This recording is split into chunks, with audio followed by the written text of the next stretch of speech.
Welcome to Meliora's channel, your go-to place for C# and data analysis tutorials, products hands-on demos, and insider secrets to keep you at the cutting edge of innovation.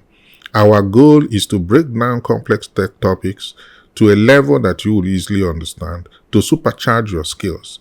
Without further ado, let's jump right in. Hello, you're welcome back to the string manipulation functions video. Today we are specifically looking at the concat method. So this method here, the concat method.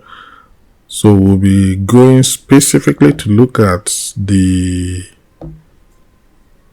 click invent handler for this concat, and then building it up to show how you can do utilize the concat function in your applications. So if I come to this is our concat, and you can see there's no code there now. So to just fill up our usual full name, at this point the first name and the surname, the first name and the last name are actually filled. So we will now use, to fill up the full name, we use the concat function, and we just do a string dot concat and then a list of all the strings that you need. And the strings that you need in this case would be the first name, dot text element, comma. Because we want space in between, you can put a space and then comma, and then the last name, which is tbox last name dot text, tbox last name. Oh, where's the tbox last name? Tbox last name dot text. Tbox last name dot text. Yep. And that basically gives you the the full name, and that's basically the way concat function works. So when you run this now, you see that you have a full name based on concat method. So if you click on this concat, so the first name and the surname are here. If you click on the concat, if you click on the is the T block. T-block full name is what we went and changed. So let's go and change it. So where is it? Yeah. So it's T-block full name. So it was going to update the T-block full name instead of the T-box full name. That's what we want. T-box full name. So it's important. It's good you see some of these issues and challenges, because in real life, this is what will be happening. You can just assign values to the wrong variable or the wrong control element, and you'll be shocked. You'll be surprised. Why is it behaving this way? But in reality, it's because you just did the wrong assignment. So if we run this now, you see it will then reflect properly. So Bernard is first name, surname Eze is the surname or the last name. And when I click concat, it will then give me full name Bernard Eze. So this is the way it works. So I will just repeat the same thing to show me the same Bernard Eze in the result area, because this is the result area for us. And then I would probably issue a label. You automatically update this label to reflect what kind of result we're looking at. So to do that, let's again go back to the concat part, and then I'll have to add two more statements. One will be the text tbox result, because the result area is the tbox, and then I'll just copy this particular statement and just put the I could have again just said is equal to tbox full name.text, but that's here. I could have just put in tbox full name.text here, but I just want the result area to be generated directly using the concat statement. So this will generate it. Then you now do the label. So what are we trying to do here? So now the label is tblock result. So it's now not tbox. So tblock result.text is equal to. So what exactly are we trying to achieve? And I always like to use the substitution method here. Substitution method here. And then, so what are we trying to achieve? So I will just say display result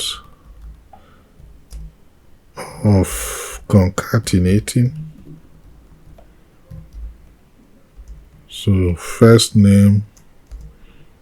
So we put that placeholder for substitution for first name and last name, another placeholder for it, and using concat function, concat method, and then we leave it like this. So we can then come here and say tbox first name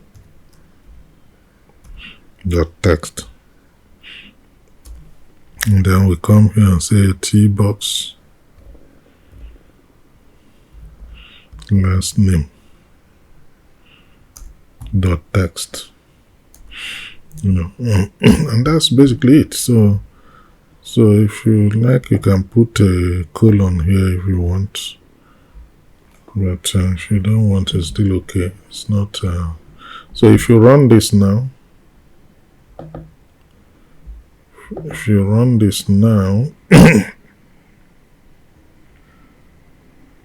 and you put concat, you see it's now giving you the same thing, and it's telling you display of concatenating Bernard and is using concat method.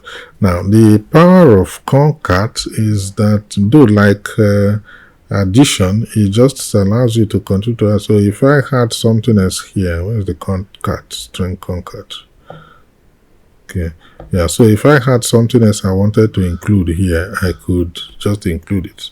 For instance, assuming I want to even include the full name itself here as another concat, so I can include a space and then include full name, just to let you see. It doesn't make sense, but let me just give you so that you just have an idea of what I say. So full name.text. So when I do this, you now see that it has I have increased the items I concatenated, and then they will then show here also in the result.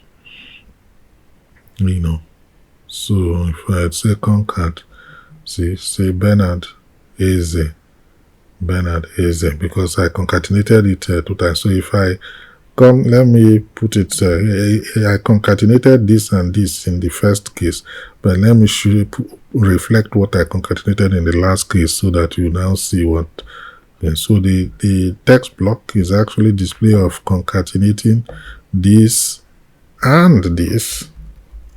So, and this, which is the full name, because that's what we concatenated this time, using that. So now again, if you now run this, you see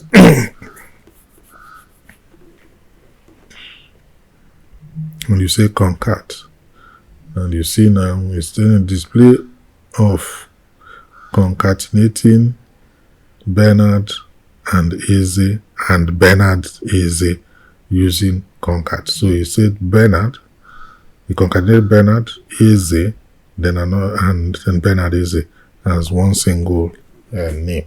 So and that's the power of it. You can continue to add and add and add like that. But as I always say, my superhero, if you like, in terms of string manipulation is substitution. I use it to do a lot. My concatenation, I use it for it, and a lot of other functionalities in in string manipulation, I actually use it for it. So I think that's it. Basically, I need to highlight a lot of people would want to change these control elements to actual string variables, and they would define string variables and now assign these values to it, and then use those string variables to do for instance, a proper string variable will now be applied to this concat function, but it does not matter. It will amount to introducing additional variables, whereas the control elements you have can just work well as demonstrated here already. So there is no need to use those string variables to define additional string variables for this purpose. So I think with this, we've done justice to Concat, and thank you for being with us. We thank you for listening. And then I just expect you to join us in the next video, where we'll be looking at another string manipulation function soon. Thank you, and bye. Thank you for watching, and if you learned something new or enjoyed this video, be sure to show us support by clicking like and subscribe. Your support helps us to bring you even better content, so stay tuned for the next exciting video. You can also click the link below to see other free and paid videos on other exciting topics. If the click did not work, kindly copy the link and paste on your browser. Thank you, and see you in the next video.